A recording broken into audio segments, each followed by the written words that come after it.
Salutations, and more salutations. Welcome to another installment of your favorite show, the Dale Ryan Report. I am Ryan Humer, and I'm about Dale Time. And man, what's on the chopping board today?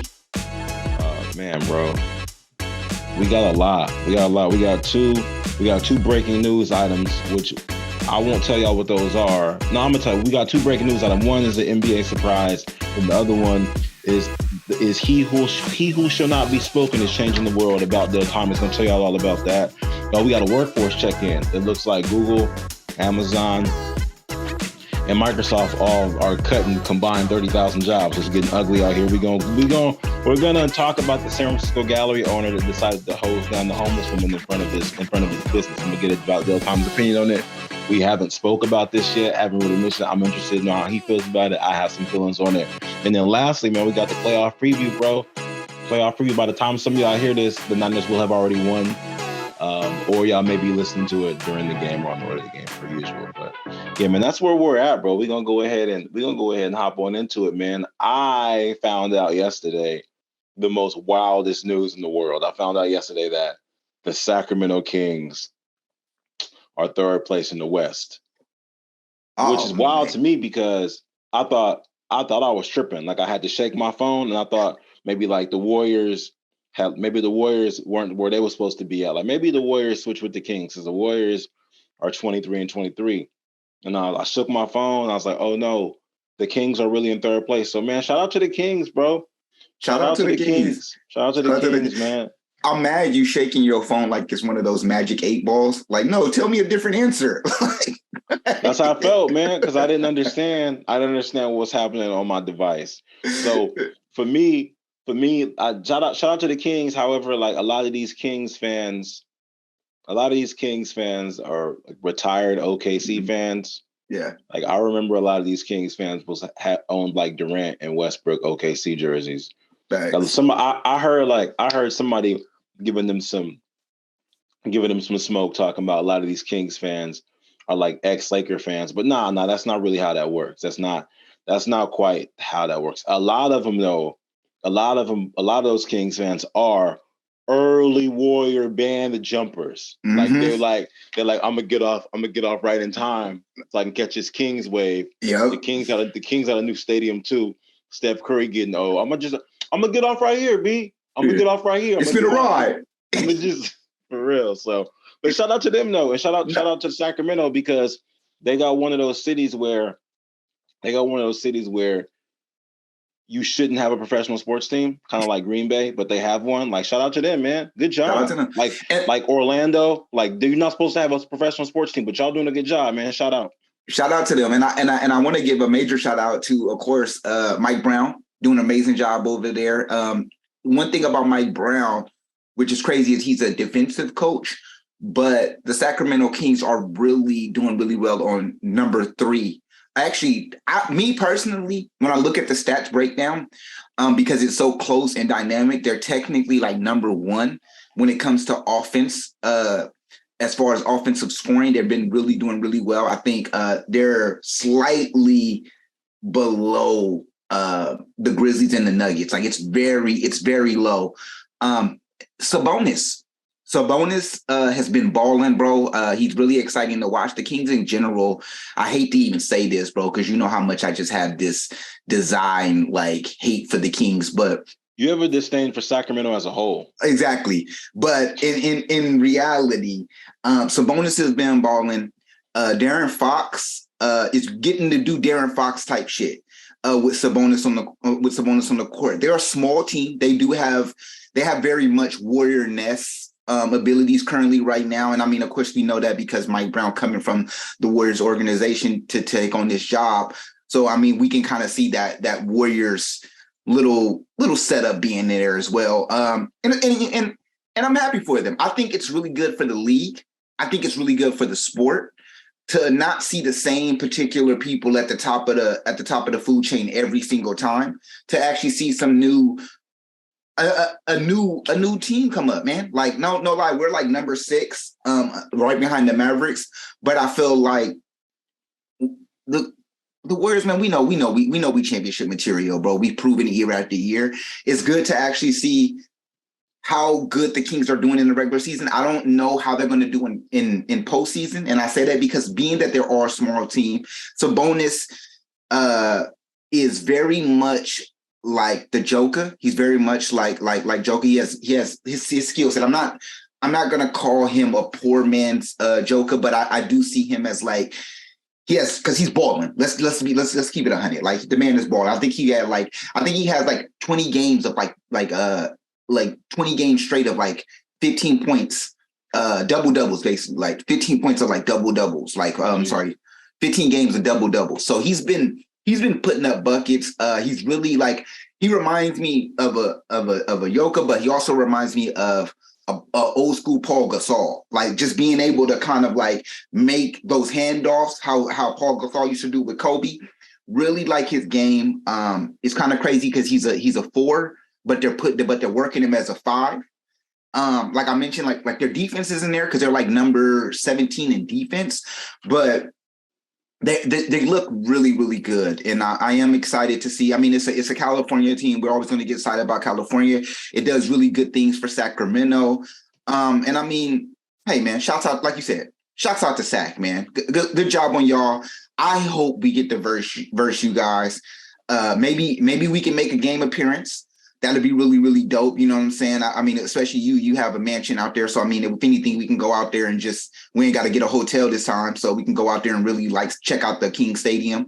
That'd be really, really dope. I don't have a mansion in Sacramento. I don't even have a home. I don't even have a home in Sacramento. Like I don't got nowhere to sleep there. Not no more? Nah, man. I don't live there. The people live there. Like what? You Mozzie. I thought you was Mozzie. You a Mozzie. Ain't that like your cousin? I thought you had like a mansion. I thought y'all lived in Oak Park mansions. Like I thought y'all be banging Oak Park mansions. That sounds like East Oakland Village. That shit, it's not a thing, man. Hey, it does. It is actually funny enough. In Sacramento, there is a place, and it's called the Manors. The Manors. So and it's in Oak Park. So some people here like me. He thinking of the Manors, like, and it's really like hella hood. I looked at the stadium like on summer, so I know it's hella hood. But I will say, nah, man, we should try. We should definitely try to make a game. That'd be really, really interesting if they're able to be playoff contenders. That'd be really, really I think before LeBron retires, and while the Lakers are still relevant, and while the Warriors are still relevant, this is your chance to go to a Kings game. Exactly. What's gonna happen is like once the Warriors suck, and nobody wants to go to Chase anymore, like when the Niners suck and people didn't want to go to the expensive ass stadium, people are gonna want to go where the balling is at. Yeah. So right. This is your year to go while nobody knows that they're that good. So they're that good. Shout out to them, man. Shout out to them. Speaking of, I mean, we just transitioned into more underdogs, man. He who should not be named, who I haven't named in a long, long time, looks like he want to do something for the people. So today he shall be named.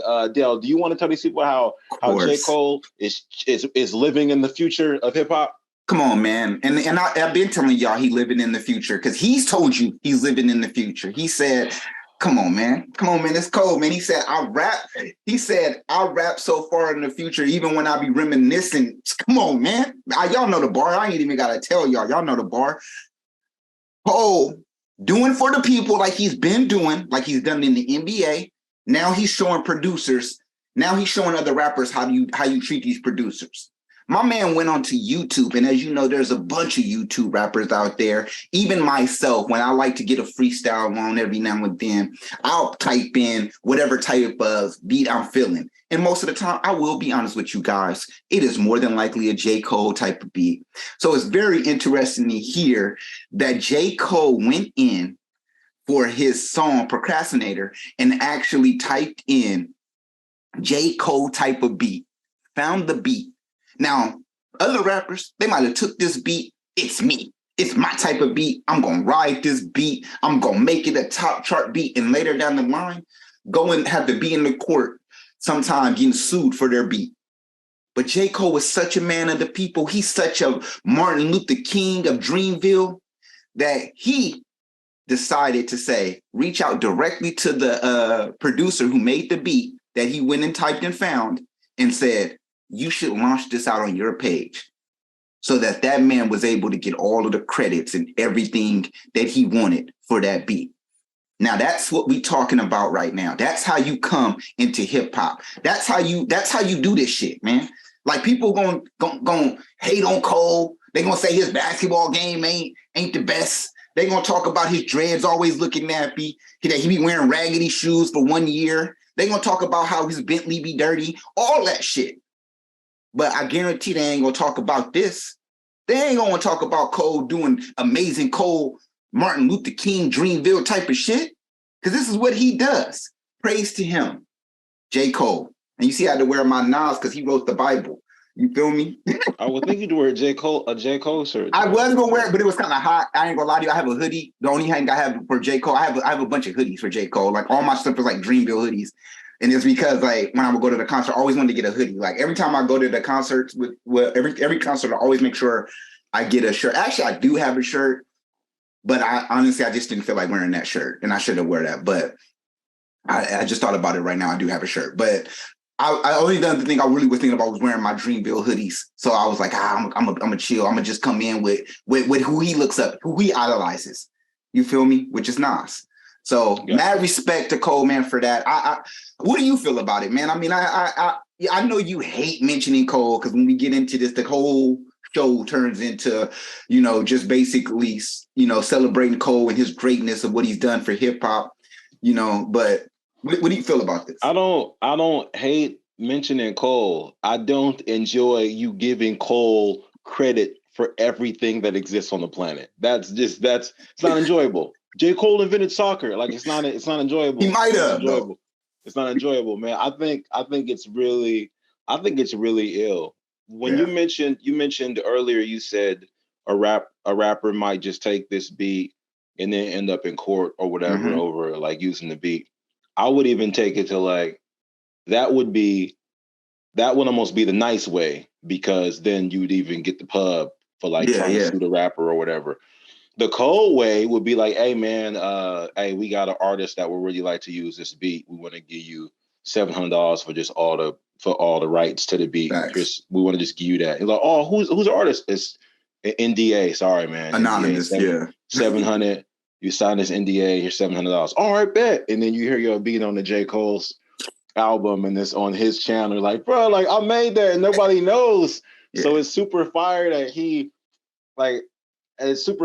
told dude, like, here's the song. I'm gonna let the song just live on your page where it deserves to live. Like, that's like the illest resume. Like, and the coldest part is, I think there's a J. Cole like Dreamville 15 to 20 minute thing that's on YouTube that I watch like when I'm looking for inspiration. I've seen it probably like 4 or 5 times. He talks about how when he was chilling at this party and had to like ask himself like, yo, like I'm not taking my music as serious as I need to take it. Love this story. I'm thinking about my music. I wasn't successful in basketball because I didn't work as hard as I should have. As like the kids, I was in the camps and working out every day. I got to take this music stuff seriously. So he's like one of the first artists I heard like just talk about how much they actually write, because there's this cool thing in hip hop ever since Jay-Z said it, and then Wayne said it. People think it's so cool to say that they don't write. Like people think it's so cool. Like, I don't ever write nothing down. I'm a beast. I think the art of like writing is like lost, especially when you like you talk about it be like mumble rappers, and it's like this is a gross generalization, but you be like mumble rappers, and then it's like Jay-Z and Wayne that just don't write ever in their life, right? But if you listen to enough of their interviews, even the locksmith from Richmond, he doesn't write either. But even if you like, by the way, if y'all don't follow Locksmith, it's DA Locksmith. He does a rap for every opponent the Niners play. He's from Richmond, California, and he has raps from last year too. So every time before we play a playoff game, he raps about the whole game and puts the players in it, talks about the location. It's ill. Check it out. But he talks about not writing either. But if you listen to enough of these guys' interviews, they'll talk about how at first they used to write, and then they got so good where they don't anymore. Exactly. A lot of these young cats are like, oh, got it right. Hove didn't. Lil Wayne don't. I just do what I want. You're not gonna get better like without that. Also, a lot of these dudes, like when Wayne started rapping when he was 8, Birdman had unlimited studio time for him. So when you're just in there like that, just rapping all the time, like you have more bandwidth to work on your craft versus someone that's like working 8 hours a day then writing raps. So you actually have to write. Anyway, I saw that to say it's dope to see that J. Cole in the story had like a writer's block and needed inspiration and was like, bruh, I just need to hear something new. I gotta hear something that isn't created by these guys I pay $500 an hour to engineer beats from. Let me go to the source. Let me go to YouTube, just type in J. Cole type beat. Yep. And I wrote to it. I think that's incredibly inspirational on both sides. On one end for like rappers or writers like Cole, just so y'all know, like everyone experiences writer's block. Everybody is not a machine. Like everyone takes time to do what they need to do. Whether you Kendrick, whether you Frank Ocean, whether you're Wale, whether you're J. Cole, whether you're Wayne, even if you're dropping something every 8 months, everybody runs into a writer's block. And I think it's inspiration as well for like producers on YouTube to be like, yo, that's really working, bro. Whatever you're doing, it's really working. He said he typed in J. Cole type beat. He didn't pick the first one. I know that's how the story goes, but he didn't pick the first one. He typed in J. Cole type beat and went through them bitches. Went through, I'm gonna say more than 10, less than 50. And J. Cole was on his computer the same way that Jay-Z was in that studio sitting in front of Timbaland, waiting on it, like Way was going through the beats, dumping them, just clicking. Then the beat said, dun, dun, dun, dun, dun, dun, dun, dun, dun, dun. Jay was like, what's that? Yeah. And then we have Dust Your Shoulders Off, and that's the end. That's the end. Yeah, man. So I think it's dope. I think it's really. I would like to see a wave of rappers doing that. I would like to see more rappers going out being like, hey, I would, because you know what's so wild though? This is like the complete opposite. This is how J. Cole's a man to people. This is how it is. The opposite spectrum of this is people contacting rappers and saying, hey, do you want to get on this feature? Shoot me 300 and you could be on the game song with the game. You pay somebody $300 from your Cash App, you never hear from them again. Right. Because you're trying to get on. The opposite is J. Cole, like, hey, I like your track. Here's a song, put on your channel. That's incredible. That's incredible. Dope, I know bro. You think that him playing in Africa and taking Africans' jobs and going to Canada and using the star power to take Canadian jobs, you think that's cool. But I think this is really actually like epic. This is changing the game. This is dope. This is really it's definitely dope. It's definitely dope, and I'm very proud of Cole for doing this. I do want to just kind of channel back to something you had said. I would love to see rappers do something like this. My fear is that now that some producers know Cole out here doing shit like this, and other rappers might eventually take it on, that they're gonna put any beat gonna be Drake type of beat, Cole type of beat. You know, he's like this, right? And then you hear me like, well, this is nothing like Cole. This is nothing like Jay. But I will say, I can see you. I can see your mind just mechanically working. But I want to say, like, yes, it could still bring people, and people still got to go through that scavenger hunt like you used to have to go through for SoundCloud rappers. However, it's just gonna be funny to be like, man, he didn't sell my beat. Like, you feeling bad? I will say, curate your music. Just because Cole is now doing this, don't mean make all your beats now like all my beats gonna be Cole when they really like Gotti beats, your Gotti beats. Like, right. Like keep your shit like, you know what I'm saying? Keep it real, because this could spark up. This can spark up something for more musicians, more artists to start seeking out people who are trying to like really get their craft up, because we need to get to that point like that. We need to get to that point where we're back digging and diving back where hip hop really rooted from, because hip hop rooted like this. You know, you would hear somebody and it'd be like, yo, who is that? Yo, that's Hurts. Brother, he a crazy DJ. I gotta go check him out. I gotta go rap over Hurt shit, because he's so dope at mixing the ones and twos. I want to go beat with him. You know what I'm saying? So I think to see hip hop evolving back to kind of like its natural state is really, really dope to me. And I really love that Cole is being a pioneer of being able to do something like this, because this this really shows how much his love for hip hop is and how much like, that he really still is connected. A lot of people say Drake is very connected, and I honestly do think Drake is very connected, like as far as like staying tuned into what's coming out. But it also shows like people like Cole are still in tune. We hear these things, and a lot of times we think they're so far apart that we like, oh, he'll never listen, or he'll never, or some other artist is gonna pick it up. Some Cole wannabe gonna pick this shit up. You know what I'm saying? And eventually try to rap on it. But it's really, really dope. I just want to say this one thing because I was trying to get the bar right, but it goes like this. Cole says, I be rapping. He said, even when I be rapping in the future, I be reminiscing. He said, I'm so ahead. Even when I be rapping in the future, I'll be reminiscing. It's a fucking bar. I just got to say that because I was trying to get it out. But yeah, man, shouts out to Cole. Shouts out to the whole Dreamville. Shouts out to me for just being, riding with Cole, Shouts out to me. No, I think the thing is, I think you're. I understand your concern, but I think it's a moot point because so that's how Soulja Boy admittedly that's how he got on. Like, I mean, he made his video, he made a song, he created his dance. When he had that song on LimeWire, he was calling all of his songs Lil Wayne freestyle. That was the exactly. move. So you had to download, not open the YouTube video. You had to download the whole song and then listen to like, oh man, this ain't. Wait, hold on. What is this? Yeah. All right, this is kind of cool. So I was waiting on that. I love anybody that knows me knows I rock with Rick Ross. And when the Maybach Music, God Forgives, I Don't came out, and Maybach Music 4 is on there, and I was looking for it on YouTube, and that's always really like. It's always classical, like luxury rap, dope intro in the beginning. I found there's like Maybach Music 5. I'm listening to it. And I'm listening, I'm waiting for the beat to drop. And I get all the way through 3 minutes and 26 seconds. I'm like, wait, this ain't even the song. But it was just somebody with they ill violin and they orchestra. And I was like, dope. Wait. And then me and other people in the comments was like, this ain't it, but this shit right. Yeah. Hell yeah. So, I mean, if that's what you gotta do, that's what you gotta do. I write every day. So yeah, you do. I write to lo-fi music. I write to lo-fi hip hop. And a lot of beats, they will be named Drake type beat. It won't be nowhere near a Drake type beat, but it'd be near a beat that Drake would be on if he got paid the right amount of money. it'd be like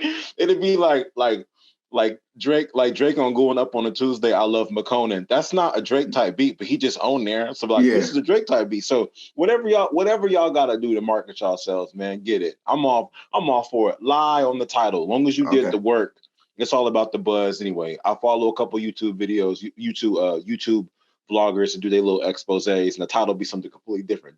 It don't be a lie, but it'd be like it's this guy called Hello Yassine. He does like hip hop stories.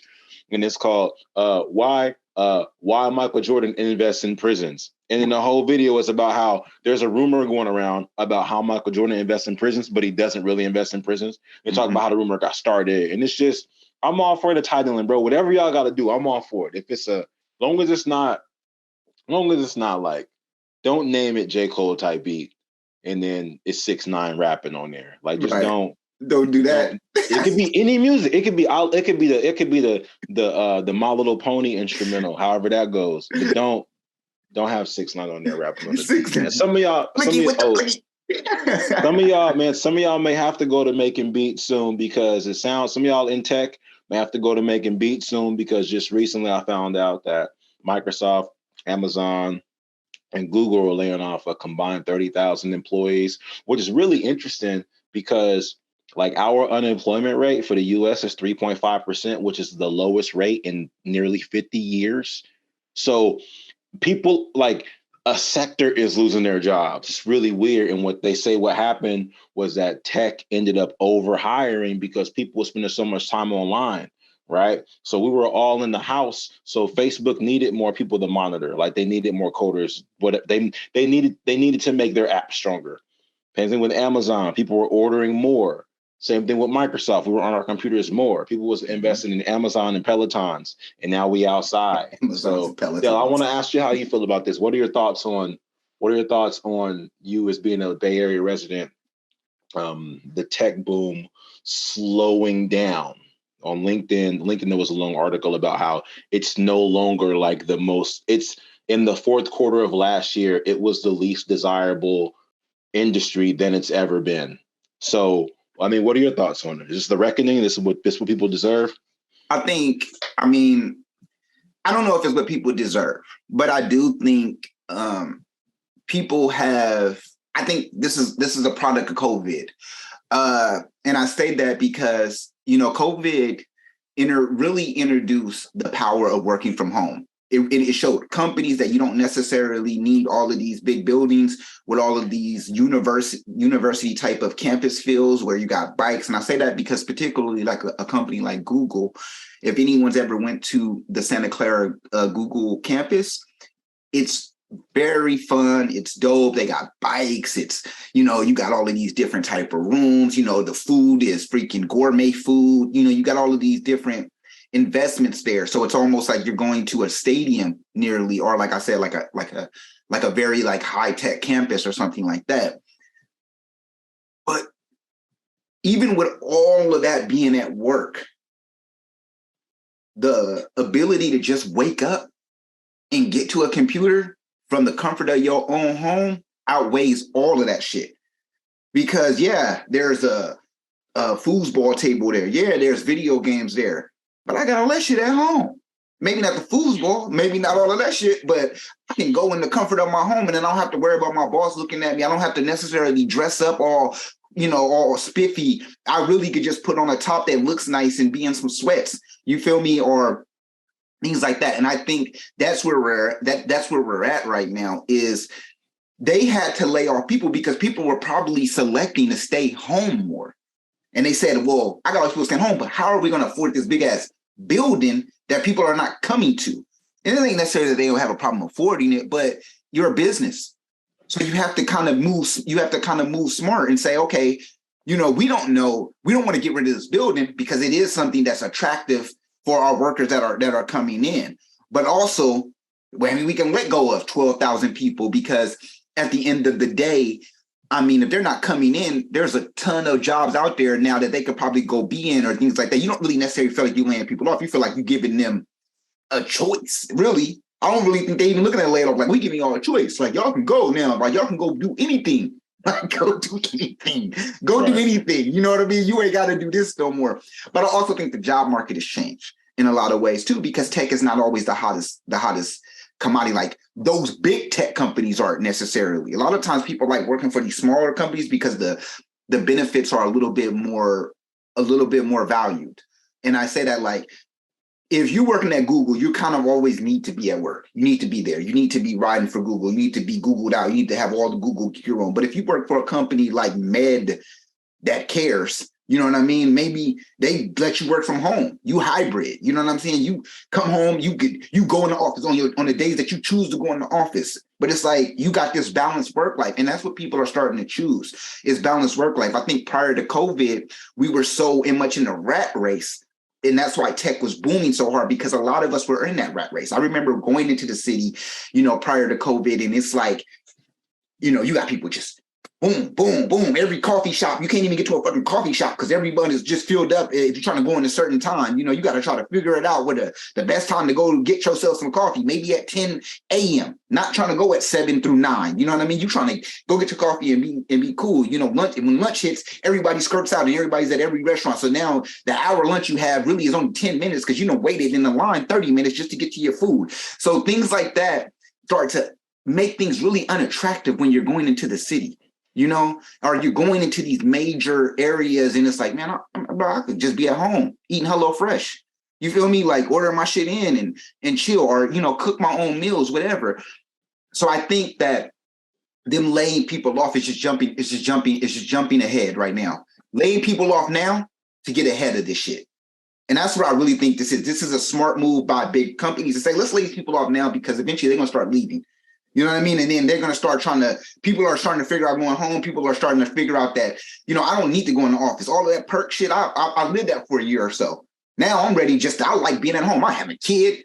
I got kids. My wife, I like this. I like being close to my family. I like being able to act like I'm at my computer, but really be running errands. Like, I like that. You know what I'm saying? Like, when you start finding that balance of work life, I think it does change. And I think that, like I said, like, this is Google using analytics of their own, Google and Microsoft using their analytics to say, looking at this right now, some of these motherfuckers gonna leave. So let's go ahead and jump the curve, start laying motherfuckers off now, make a little bit of a scare for the ones that we want to keep up. Oh, wait, and make them feel valued, like, oh, they kept me.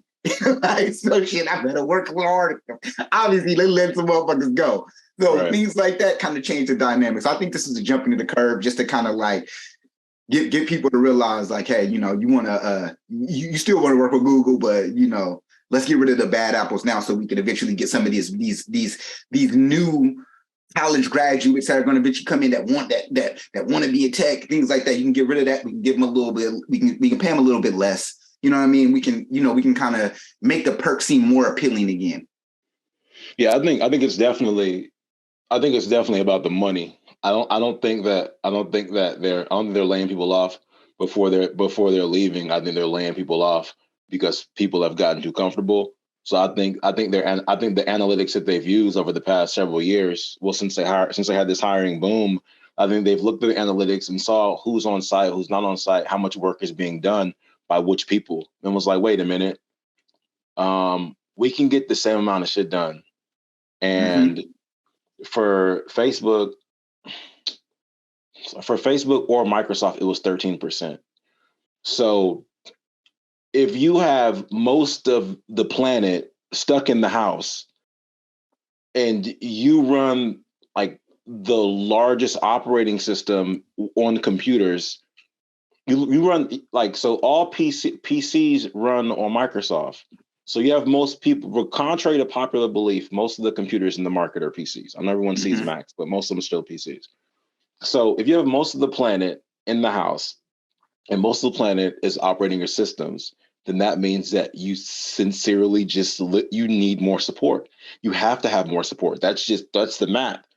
So once everyone gets outside the house, you realize people don't need that much support, and you got people that you hired at for 125 that was living in San Ramon, and they was coming in like weekly for the commute, like they was grinding, say even 3 days a week or whatever. And then they're like, all right, bet, everything popping, we all getting money, the stock market's higher, everybody got their Bitcoin up, we living.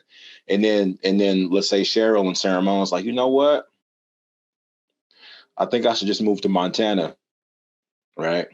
So then you get these people in California that are making this bread and they dipping out elsewhere, especially because the city at this point has over 10,000 empty homes, and a lot of the tech companies, they had buses that would pick people up from downtown San Francisco and then take them to South Bay. So even the perks of like, we'll come get you is like, nah, I live in Montana now. So you look at your numbers and you're like, man, you know what? Not only do we not need all this support, these people cost a lot of money. So if you work at Microsoft, and when they talk about layoffs, it's not completely full-time. It's not completely FTE. It's not completely full-time employees. Some of them are contractors as well. But we do the averages and say, let's just give a blatant average. I'm gonna say we'll do an average of like people making anywhere from like $60,000 all the way up to like 170, and then you lay off 10,000 people. You know how much bread that is? It's a lot of loot. And another thing is this: because we don't know where the stock market is going, and we don't know like the rest of our recession looks like. When the shareholders see this, they be like, "Oh, all right, cool. Oh, all right. Oh, so y'all just gonna put that money back into the company? Okay, cool. All good. Lay off 10,000, hire contractors to do the work." So, I mean, that's what I'm saying. I think it's an interesting changing of the guard, because usually when you hear things like this, it's doom and gloom for everybody. However, as I mentioned earlier, the unemployment rate is at 3.5. For those and I give you guys an idea, right? So 3.5 is really low because for COVID, I believe it was like 7 or 8%. So that's a lot. That's 8% is close to 1/10 of the U.S. actively looking, right? These aren't people that don't have jobs. These are people without jobs that are actively looking for a job. We have 3.5%, incredible number. Meanwhile, tech is like, hey, y'all got to go to the house. Hey, y'all got to dip out. Y'all got to dip out to the house, and that's just what it is, man. So I feel like if some of y'all making beats, make those beats. Some of y'all selling butt, sell that butt. Some of y'all selling drugs, sell those drugs. Sell drugs, sell your butt, and make beats. Do all of it at the bus stop. You can do all of it at once, you know? The reason I wanted to bring this up was because I have a couple of my close friends that told me like they was like really close to the chopping block. Like one of my boys sent me one of my boys screenshot of the email that he got that showed like, hey, sorry, regret to inform you, we laying off. It's hella words to be like, we laying off hella niggas. We got a meeting later to let y'all know y'all are about to have your heads cut off. And then he sent me another email from his manager like was like, yo, this does not include your team. And the knot was in bold. And I sent him back to Denzel going, woo, like that. And then he's like, man, that was me all this morning, bro. And then one of my other friends is like, yo, I gotta cut back on some of the traveling this year because man, they laying off a bunch of our team. I gotta keep it in pocket. So I felt like because this was affecting people directly close to us, it was something that we should definitely talk about. However, so y'all know though, just to give you a heads up, just with there being layoffs and the unemployment rate being so low, there are jobs out there. So hop on your LinkedIn network if you need to. If you need to, follow me on LinkedIn because I'm connected to everybody on LinkedIn. I can send you some opening roles or whatnot, like this, if you got to do remote work or if you want to come to the Bay or whatever. But I'm connected on that. That's actually what I do for my day job, man. With that, man, speaking of just Bay Area wildness, like, y'all got to find these jobs because if y'all don't find these jobs, y'all going to be homeless or unhoused and someone will hose you. You might just get hosed. It's a possibility. About 10 days ago, an art gallery owner decided to go outside and spray this homeless woman that was in front of his building.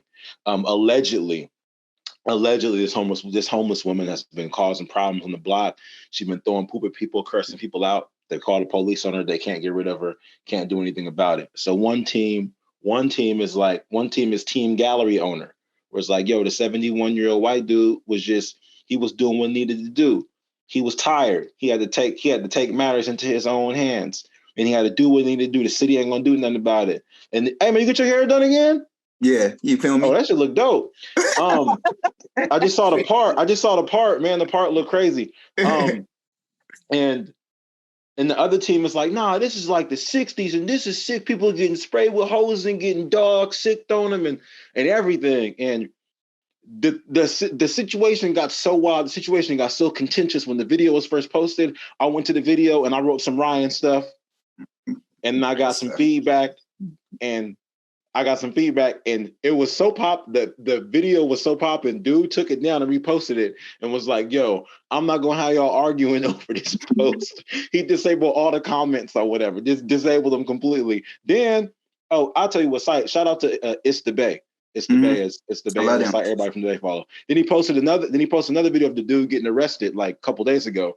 And it was so popping, same type of comments. People taking both sides, like, and he was like, yo, I'm gonna leave it. But when he first had the one up there where they're getting hosed, my comment was like, yo, this is morally wrong, but is it bad? Right?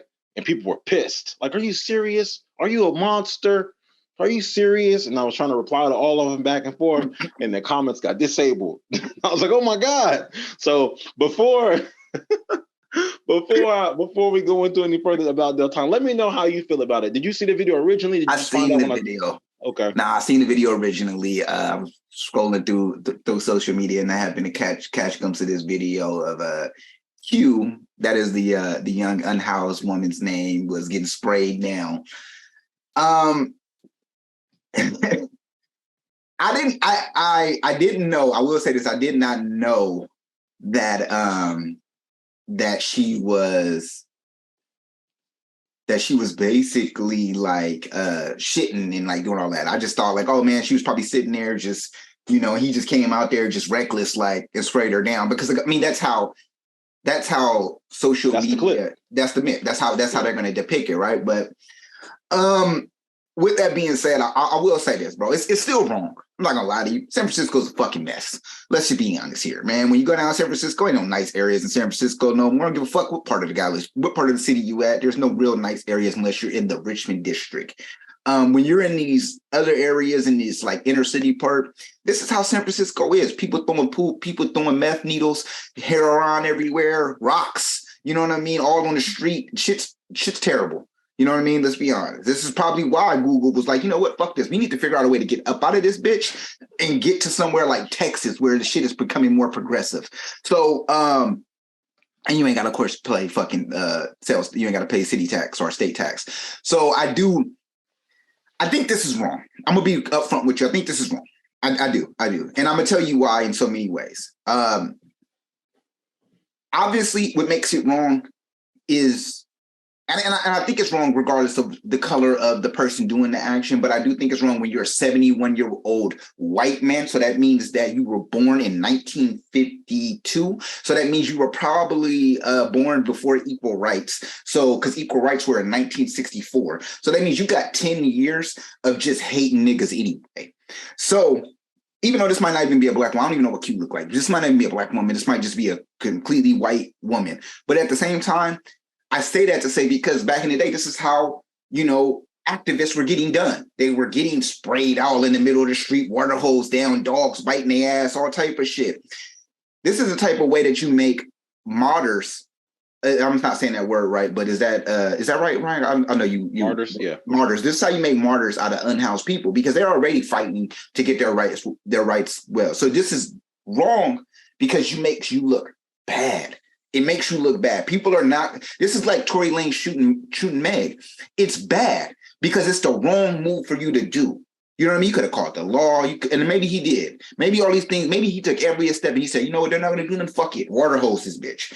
Or maybe she really asked for this. Maybe she was like, "Can you just give me a bath?" And he was like, "Here." You know what I mean? I don't know. The shit's wild because it's only a 20-second. It's only a 22-second clip of what you're seeing. So we don't know the full context. And we do know gonna hurt this man in his gallery. I do know you said it's a split even. People are saying he should deserve it. Now he gonna go in there maybe in his gallery. Now he has a painting of him spraying down Q. Who knows? But I do think this is bad look for him. I think it's bad because it makes it look that while the community is trying so hard, at least in media, it looks like you're trying so hard to revive San Francisco or revive the unhoused situations. It looks bad. My only thing about this though is hopefully with this happening, this sparks influence for them to really start doing shit to help out these unhoused people because that's what's really happening. It's so many unhoused that it is starting to affect our actual like working business owned, citizens, people who are out here actually paying taxes and doing all the shit that they need to do in this community. It's affecting them to the point where now they're getting frustrated because now shit ain't. It's like I call the police, y'all just come and talk to her, and then she's out the next day throwing shit on my window. There's people vandalizing now because I'm going to say his business is being vandalized. They're already down there vandalizing his shit. They're fucking his shit up, which two wrongs don't make a right. You don't need to do that shit. You know what I mean? Like at the end of the day, this really starts with the city being able to start trying to clean shit up and start make shit a little bit more like, welcoming. Like this shit ain't welcoming. Like nobody want to come to the city. This shit looks trash, bro. This shit looks crazy. Like, I'm not even trying to, you're going to think it's a flex, but literally, when I was in Auckland, bro, and I'll say this because Auckland is so much similar to San Francisco, but being out there, it's like, they got unhoused. Niggas is like hella friendly. Hey, man, how you doing? My name is Jim. They'll tell you their whole full name. My name is Jim Stone, and I'm here right now trying to fundraise to get blankets because I live outside. You know what I mean? Like you trying to fundraise? Not can you give me some change? I'm trying to smoke crack today. You know what I mean? Like it ain't none of that. Like even though people don't really smoke crack no more, let me be honest with y'all. I'm not Judge Mathis, but I'm just saying like at the same time, it's like we need to do better for this community, and there needs to be some changes. And maybe this might spark that change. Hey man, we can't be having citizens out here spraying people, and we can't be having our tax-paying citizens at that being harassed by people who do not pay taxes in the state, in the city. None of that shit. They don't do anything. So at the end of this, yes, this is a very much of a split on who's going to look at this. Because yes, if I'm a tax-paying citizen, I'm a business owner, fuck, he did right. Shit, if I'm next door business, if I'm the next door business, and I'm like, bruh, Fuck that. He did a good job because shit, I'm tired of Q coming around here throwing shit on my windows. I'm tired of my trash looking good or my particular clients or customers that come into my to my store of business more afraid to come in here. You know what I'm saying? Because you're deterring potential clients to go away. You know what I'm saying? Like sometimes shit, citizens need to take shit in their own hand. So in a way, I think it's bad because it was caught on camera and it doesn't give full context. But like you said, maybe it's a good thing because at the end of the day, we need to clean the streets of San Francisco up anyway. I give you that. I think that my problem with it is I'm so tired. Like I'm so fatigued of people filming horrible things and doing nothing. So here's the issue. When Derek Chauvin put his knee on George Floyd's neck, I get it. You can't tackle the police. You're going to get shot too. Like, I understand. And we need that video so that people know what's popping. Like, because Derek Chauvin is in prison right now. Like, we can't have that happen. The police report would say something completely different. However, if this is so bad and he's 71, you filming this video, you ain't even going to be like, hey, stop. Stop. The person filming is just like, hi, this shit going to go viral. You're like, hey, you can't be like, hey, man, that's messed up. Hey, stop. Actually, you're not gonna say nothing? You're not gonna say nothing about it at all. It's that bad, but it's that bad. Like it's Right. so bad. It's so bad that you film this video and you ain't gonna say nothing about it. And I think that's the problem. Because that lady been on the street for how long? People step over her all day long. People step over and step over and step over. According to the gallery's owner interview, according to gallery owner's interview, he's let her sleep in like the side alley next to his gallery hella times. And when he told her to move because he had to clean the street, she became belligerent and started like spitting and stuff. Now, if he's somebody that sprays down and takes care of his own street, or just sleep on the side, this is when like no good deed goes unpunished. Mm-hmm. According to him, he let her sleep on the side. Like you can sleep on the side of the gallery, but you can't be in the front. People got to come in here. He's like, hey, move, I help you move. And then just start spraying her. So I'm not saying that that's the way that you got to go about it. However, I would like to see how many times he called the police to do something about it. I'd like to see like that record of that, how like they got that woman that like shoots that nigga in the back. It's like I called the police hella times. They checked the record. She called 12 times about dude beating her ass. So yeah, I shot him in the back. What y'all want me to do? Y'all wasn't doing nothing about it. So I think collectively, I think that's a real whack to even be in a situation where it's like, well, they're not gonna do nothing about it, and I gotta clean my street. I'm just supposed to suffer. Like just keep giving her food. Y'all walk by and give her money. Is she making a mess here? Mm-hmm. And the issue is this is a symptom of the actual problem that you mentioned. Dale, the city is a shit show. Yeah. And whenever, and like I think that I'm not gonna say like the left is. I'm not gonna talk about woke or over tolerant. It's just there's more compassion on the left, like a high level amount of compassion for anyone that is left leaning or need like the left's help. And the right is that's why it's called a conservative, because it's like, yo, conservatively, you can't be on the street. In Lancaster, California, they passed a law saying if you sleep on the street, we're gonna take you to jail and we're gonna fine you $500. So in Lancaster, all the unhoused started moving out into the desert. Yep. They did a Vice report on it where it's like it's too hot out here and people are dying out here, but they got trailers and they started to build their own little facilities out there. There's no water, but they working it out. But it can't be both, right? Where it's like, well, you can't find them and then have them sleep on the street because then you're making it illegal to be homeless. I mean, that's hyperbole. They're making it illegal to sleep on the street.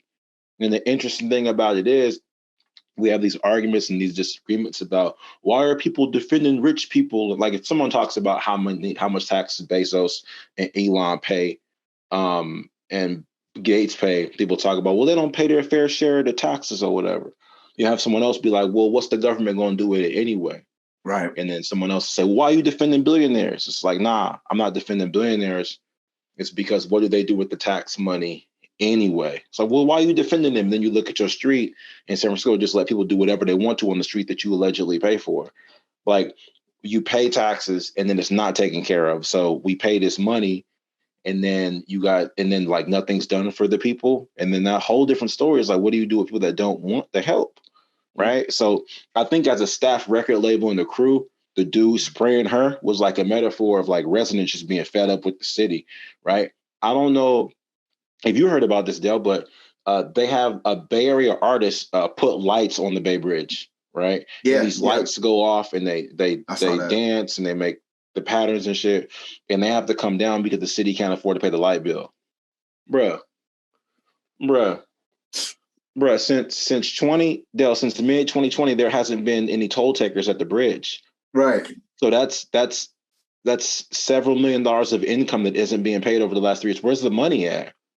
So y'all not investing money back into the city. Y'all thought y'all was dope because the Silicon Valley, because the South Bay people was living in the city because it was super desirable because y'all built this baseball stadium. So y'all was like, all right, we're gonna have all the people come up here and pay for expensive coffees and pay high taxes. And as long as the traffic is heavy around here, there won't be that many homeless people out because there's just so much traffic around, and all the bougie rich people would just look down on them, so they can't really be out when they want to be out. Like when I was working downtown and you was working downtown, it'd be a situation where if you got there early enough, you'll see homeless niggas sleeping in the doorways, and then towards the end, towards like once late morning, they got out of the doorways to go to their own places because business owners would come in. If you stay in the city too long, you see them come back to the doorways. Now, doorway all day, inside the doorway.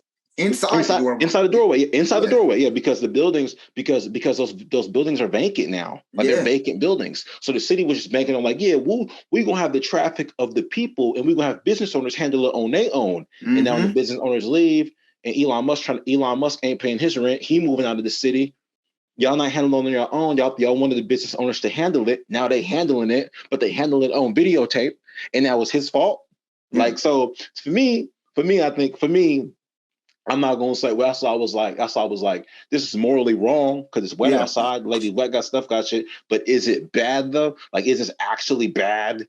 You know what I mean? Also, to your point, I completely disagree. When you saying, well, you saying dude is 71, so he got 10 years to just hate niggas already. I would say he has multiple years to hate niggas already. Yeah, the problem is this: when you get to a certain age, these are the rules. Once you pass 65 years old, you can do or say whatever you want because you live. That's why they let you retire at that age, because you can't be in the workforce around people because you don't know how to speak to people. So they let you retire at 65 because you don't know what you're doing no more. He's 71. So in his mind, it's like this. The way I grew up, when black people cause problems, you spray them with a hose. That's what he knows. That's what he knows. That's so true. That's what I'm saying. This is like the 70s, and like this is like no. It was a different time. It was okay then. At the time, it was okay. At the time, it was just completely okay, man. So I saw a WWE clip, well, WWF at the time. Triple H, I think Vince McMahon, they're walking on the hallway, and this girl is in the hallway. This is like early 2000s, early 2000s. And this girl's in the hallway, and Triple H is like, damn, like just over sexualizing her, going hard. And what the caption was like, would this be okay today? I didn't read the comments. I just thought it was funny because I'm like, no, absolutely not. Absolutely not. It would not be okay. Like, but again, it's a different time. So for him, he's like, who's going to fix this? Like, hey, police, can y'all? He's like, handle it yourself.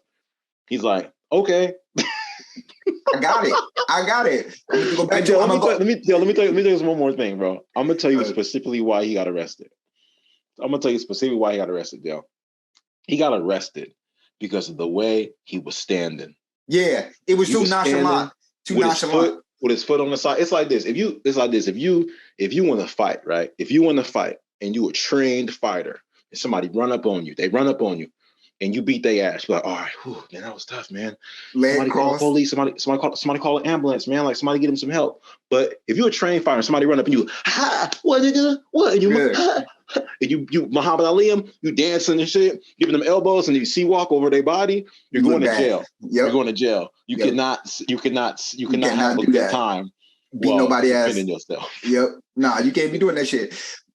Go ahead. I'm listening. I'm out here. That's why I got arrested, because I don't know if you're gonna be able to like put a little clip of what happened, like in between the video, or put it in the middle right here. But just so people can even just see how he just parked, just standing to the side, like just there. In the rain. Yeah.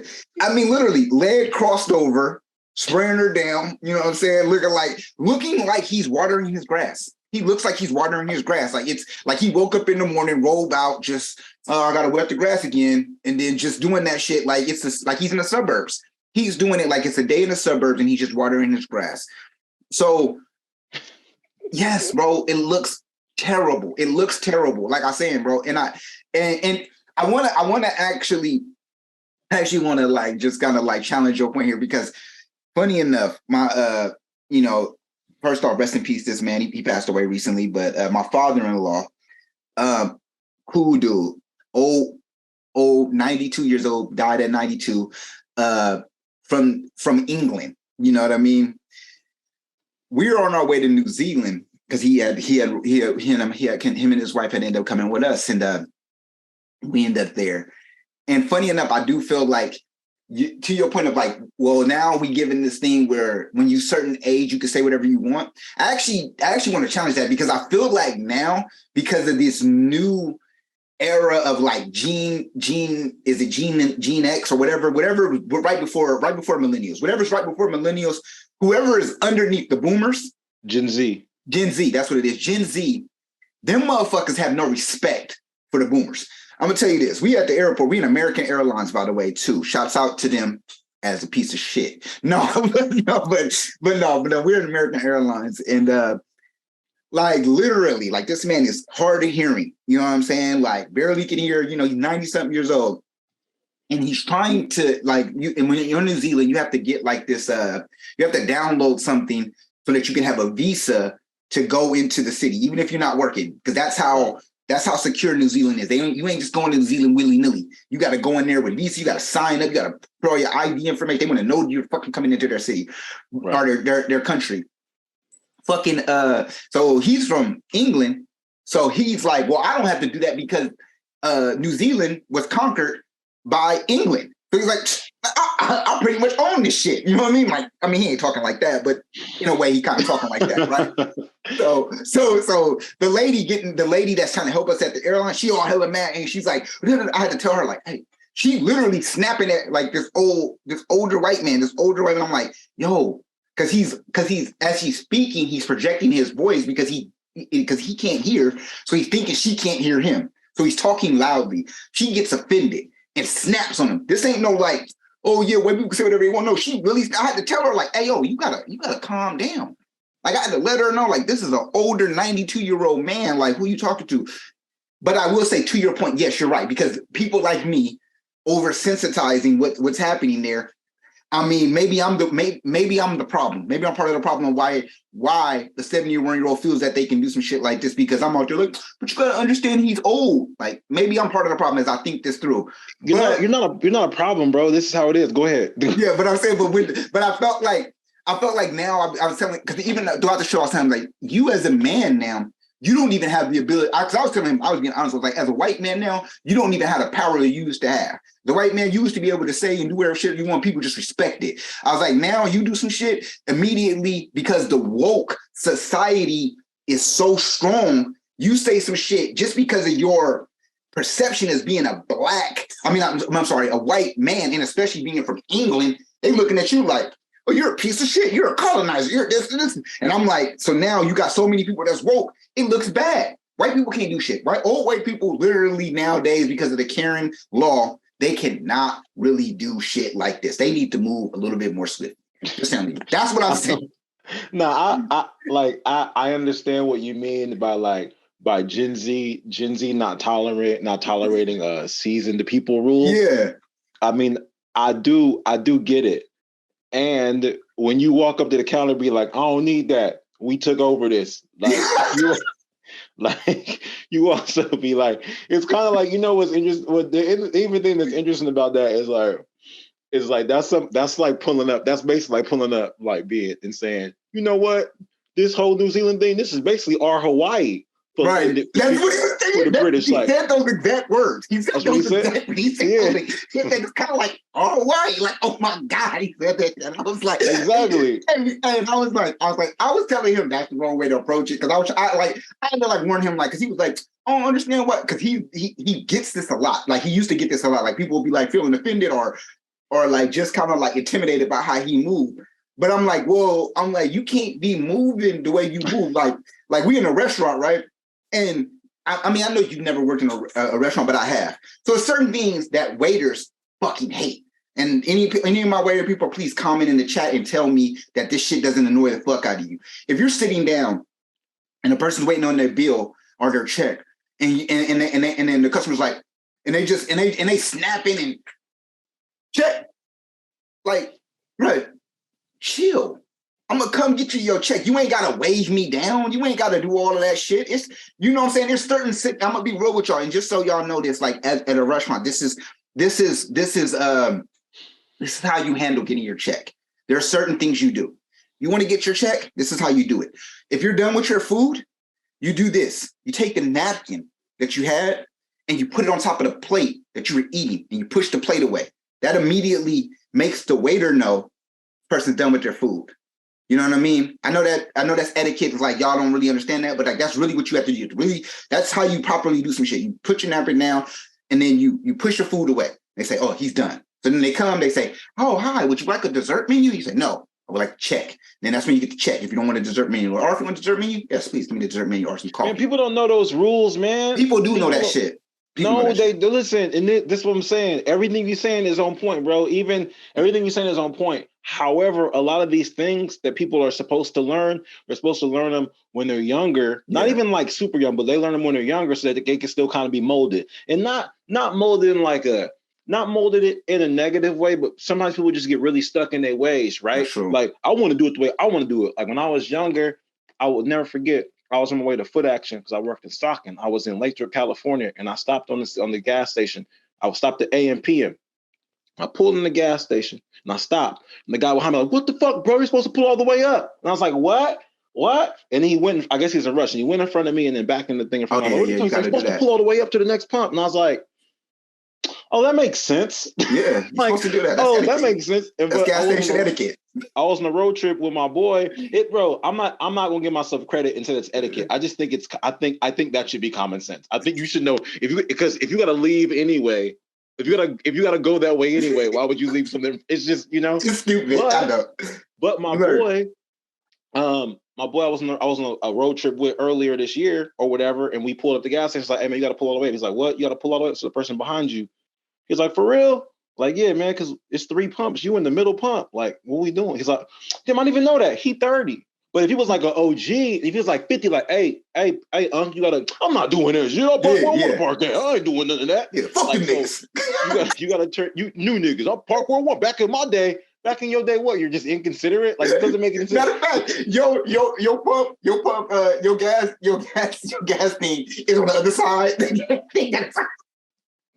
Right. Like, what are you doing? Like, just to be stubborn. Like, so I think OGs just be doing shit just to be stubborn. Like, just because you can't, even with certain restaurants things, like when you get your check or whatever, if you ready for them to come get the card, they got the things you put the card in there so people can see the card. Yeah, standing up. They could come and just take it. But if you just lay it on the table, they never know if the money's in there because you didn't stand the thing up. Exactly. You can't tell no OG that, hey, Pops, put your card in. I'm not doing that. They could come check it. They don't know. Why? I've been doing this shit for years. I've been doing this shit for years. So yeah, man, those are for those of y'all young cats listen, for those of you Gen Xers that are Gen Zers that are listening, just, I don't know, maybe y'all don't know what me and Dale know about this, but these old folks, they just be doing whatever they want. Especially, here's the thing, bro, because our healthcare is so incredible. Like by the time you and I are 65, I'm about to be using this old person card, but I'm gonna have all my faculties. Yeah, I'm gonna be smarter than I am right now. Exactly. But I'm gonna be like, I didn't know I couldn't call her a bitch. I didn't know. Yep. I'm just old. Yeah, I didn't know I had to dress them as they. Like, well, like he to me. Like, nah, it's fucked up. But yeah, man. And also, I want to add this because as I just said that, another thing that makes this really, really fucked up too is I think the unhoused thing is one reason why this has looked so bad. But the other thing is because that person's transgender. So I felt like that added to the fact, like that added. Are they? Or are we just saying that? Do we know that? No, that's what they said. That's what they said. Okay. They said that person was transgender. When I read the article, when I watched the article, unless the Bay Area News is reporting it incorrectly, but they identified that person as being transgender. And So I felt like that also adds to how things are looked at around here because like I said, man, like you really can't do nothing. Like maybe the unhoused thing probably wouldn't have been as bad, but when you add being transgender or being a part of the LGBTQ community, bro, like you immediately are really about to get some shit now too. So yeah, and I mean, especially in the capital of the LGBTQ community, you can't be doing shit like that, fam. You can't be doing shit like that. But yeah, that's how it is, man. Fucked up. That's how it be, man. I think somebody is gonna get hosed tomorrow though, because we got the highly anticipated match between highly anticipated, like it's Been like a waiting. grudge match in a way, like San Ooh, Francisco that's better. 49ers against the Cowboys. Come Listen, on. I'm gonna go ahead and say this right now. We got this. I have an especially high level of Respect respect for the for Cowboys. the Cowboys. I Because he was really born do. in My Dallas. grandfather's from Texas. I spent a lot of time in Texas whenever we would go there. All Whenever his we would go exes there, is from we would watch Texas. we would watch the Cowboys. It's 100 miles south of Dallas in Natchez, Texas. So, and also we just got like this really interesting Cowboys like dichotomy in California where I mean you got a lot of Steeler fans, you got several Charger fans, you got these old school Ram fans, you add a bunch of Raider fans all the time. However, all those teams that I just listed to you, those teams only really, really, really be out in droves, and those teams just winning. Droves, I mean. But the Cowboy fans, they always be around California. They are California cockroaches. They just Mm-hmm. they be everywhere. And you know what? And I don't mean it's and you're like, Ryan, I've never seen 10 of them at once. Yeah, you haven't seen 10 of them at once, but you done seen 3 at once. You Yeah. done seen a random 3 just out willy-nilly wearing jerseys on a Sunday. You've Cockroaches. seen it before. And we Yeah. also got these interesting crossovers between them.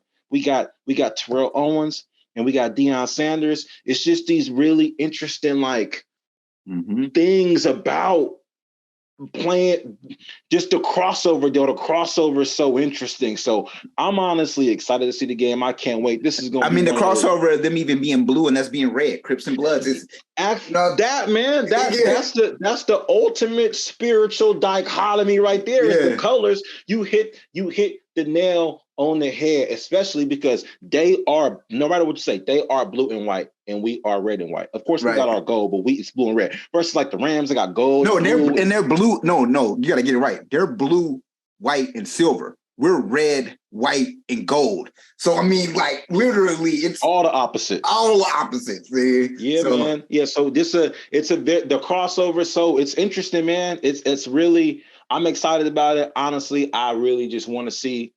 I want to see a good game with a it bunch will of be. buckets. If they come in here, they used to play in a big ass $1 billion stadium. They got to pull up to our $1 billion stadium, and we about to have this W. We're gonna walk out with a W. We appreciate y'all coming out though. Like, thanks for pulling up and having a good time. Don't get me wrong, I respect y'all. And I appreciate y'all coming to the Bay Area to chill out before y'all take y'all off season. That's cool. You can go to San Diego after, go to the beach a little bit. Hopefully, y'all miss the California storm and everything will be all right, man. What are your thoughts, Dale? Like, how are you feeling, man? Are you ready for this game? I'm ready for this game. I'm extremely excited. As you know, man, I got a bunch of Cowboy fans in my family, so Too it's many. too many of them motherfuckers. Like you talking about it, you might bump into 3. I didn't bump into 3 in the same household. So at the growing up, so it was always a battle. So literally, I'm very excited about this game, man. I think both of the teams have been playing tremendously well. So it's really exciting to see. This is not gonna, and like you said, it's gonna really be a good game. I think it's gonna really be an exciting game to watch. Dak's not back, right? He's not back yet. Back. So he is back. Okay. So you got Purdy, playing. You got your third string quarterback, your rookie third string quarterback out there playing, who's been balling against a veteran quarterback like Dak. We got McCaffrey. We got a bunch of weapons here that I think will really get an opportunity to show out. And like you said, they're pulling up to the Bay. So with them pulling up to the Bay, man, this is where we're gonna ghost ride the whip on their ass. So I think this is going to be a really, really good game. I think defensively, we really about to shut them down because we got the tapes. You know what I mean? We got the tapes on Dak. And We got the tapes. Yeah, we got the tapes, bro. It's like y'all ain't got the tapes. We got the tapes, bro.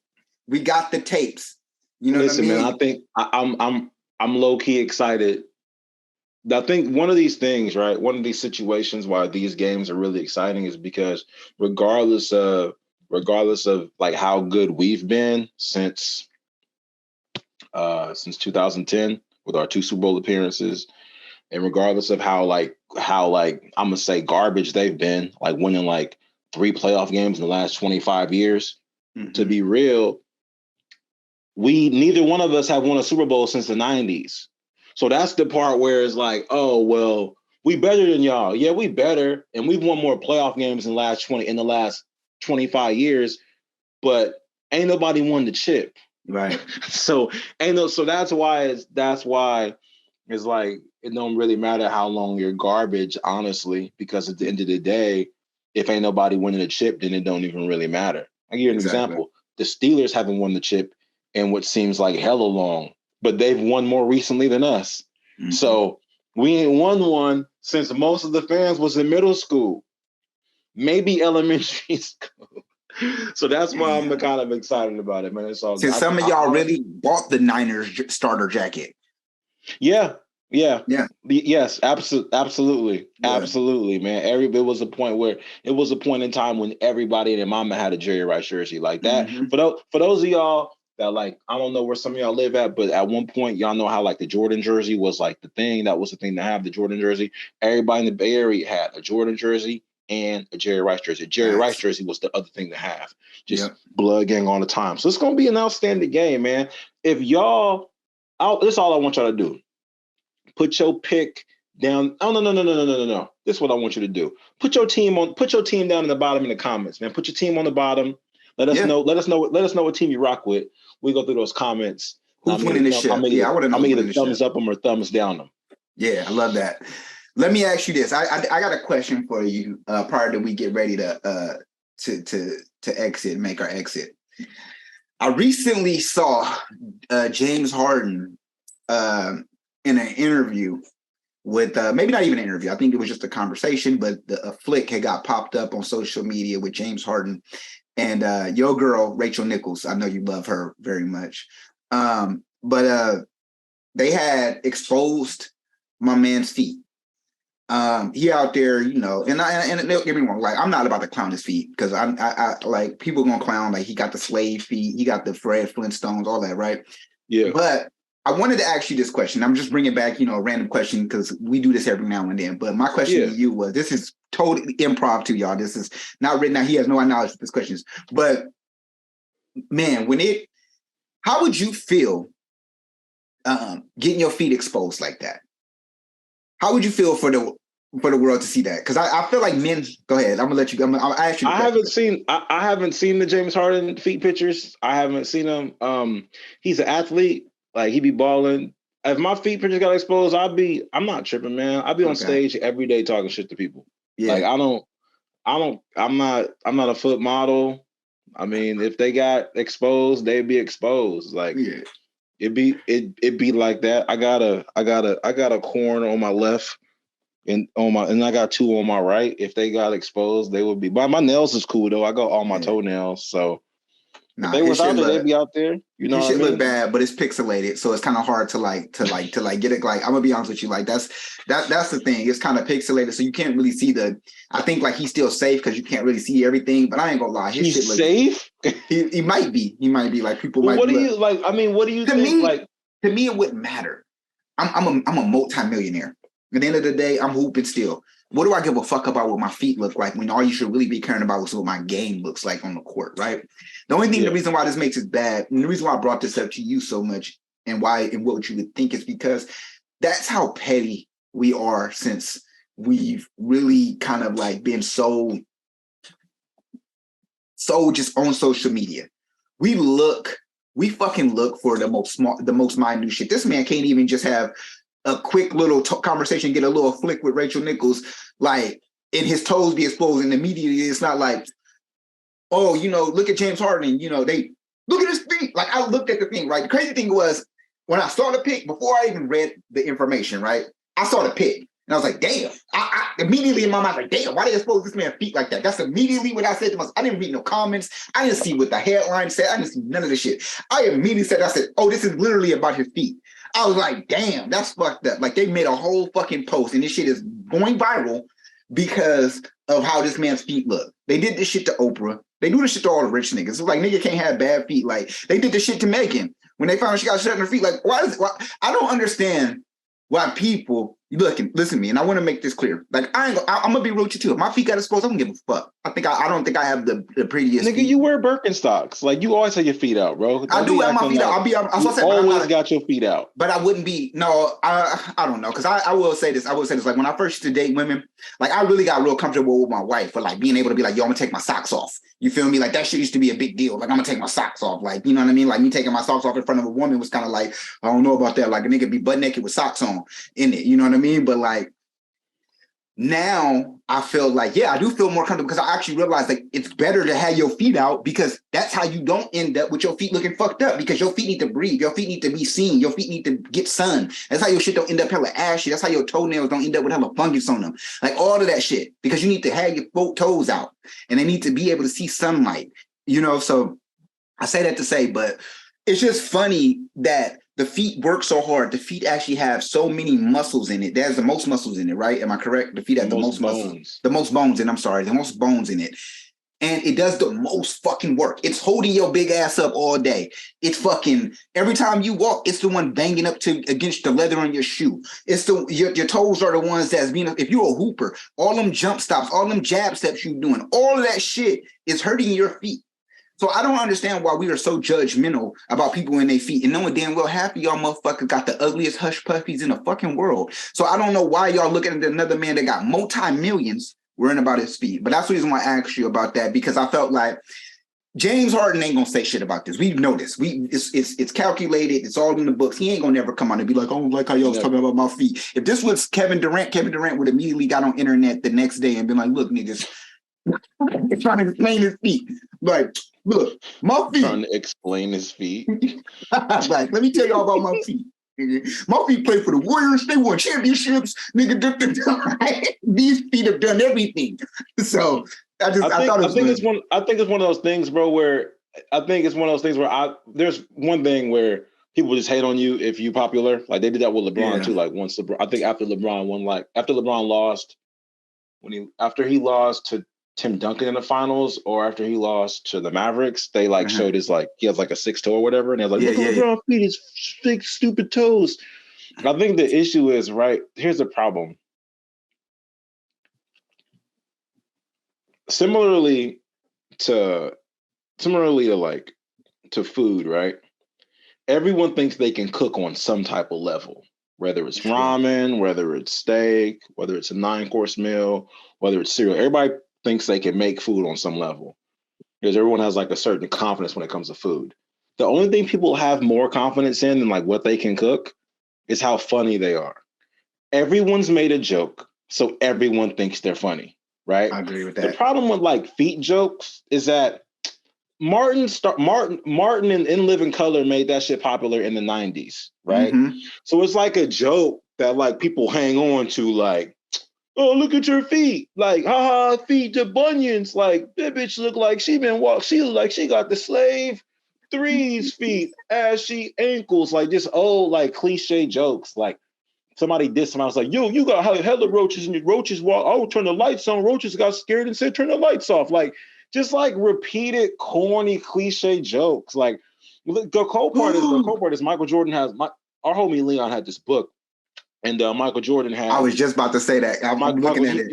He was on the cover of this like book, like sitting on the basketball. But his feet are out, and his feet are out, because like they just show like he's not. They show that he works his ass off playing ball. Like, that's the whole point. Like, a whole point in like a world where most women have to get like their feet done up. Like, men, like if you working hard enough, I mean, if you play in a sport, 82 games. I mean, averaging, I don't know, like you got multiple MVP awards, averaging the most buckets 3 years in a row. Your feet gonna do some work, bro. Like, do some work. I don't know, man. It's, to me, I think it's whack. I see a lot of that on social media where like people are so bored not even bored, bro. I think like we're so. This is another episode, but we're so like encapsulated in like in giving an opinion that we almost think that we're required to give an opinion. Yeah, Like, bro, I saw the wildest clip the other day. The wildest clip. The wildest clip. Well, we talked about this a couple of days ago about the lady was having a good time in her garden, but I saw this clip the other day. Jay-Z, a clip of Jay-Z saying every person has genius level talent. Like you got to tap into it and find out what it is. Every person has genius level talent. The comments like, no, he said every person has God given genius level talent. God given genius level. You just tap in there and see what it is. People like, no, that's not. God ain't say everybody could be good at rapping. Like you got lucky because you rap. You got lucky because you used to sell drugs. But like, God ain't got nothing to do with what Jay-Z talking about. Everybody ain't a genius. That don't even make sense. Like, bro, like, is y'all not listening to these things? This is supposed to be motivational for all of y'all that don't think y'all good at shit. Like everybody got something they good at. And people are really hot in the comments. And one dude left the comment was like, said some shit like it's how y'all find a way to argue over this, and it's just got a bunch of likes under it. And this one girl was like she left some comment about from the Bible about being chosen, and got this one dude comment, the Bible didn't mean the Bible meant in this long ass paragraph of what, like, bro, like that's not even. And people just think, oh, I can't wait to say some shit. We have a post on our page for those of y'all that don't follow our page. It's at Dale Ryan Report. Jay-Z doing a little spoken word, little verse about barrels, about crab in the barrels, pulling them down or whatever. And then we got comments on that like, Jay-Z talking all the crabs in the barrel, but he bought houses and then sold them in his sole title. What are you talking about? Just listen to freestyle, enjoy your life, man. Exactly. Listen, that's where we at. Enjoy your life. Enjoy your life. Niner fans, when we win tomorrow, enjoy your life. Cowboys fans, when y'all begin y'all off season after we dog walk you, enjoy your life. Listen, y'all could be anywhere in the world right now, but you're here with us, and we appreciate that. Hey, man, and if you made it this far, just know we here at the Dale and Ryan Report really fuck with you. But before you go ahead and click off, make sure you share this video. Make sure you comment. Make sure you like and you subscribe. Like I said, we want to know your thoughts on the topics that we discussed today. Is the Niners going to the ship? Do we dog walk the freaking Cowboys this time? Is it okay to be spraying down homeless people when they're throwing shit on your windows? And also, is J. Cole really evolutionizing hip hop?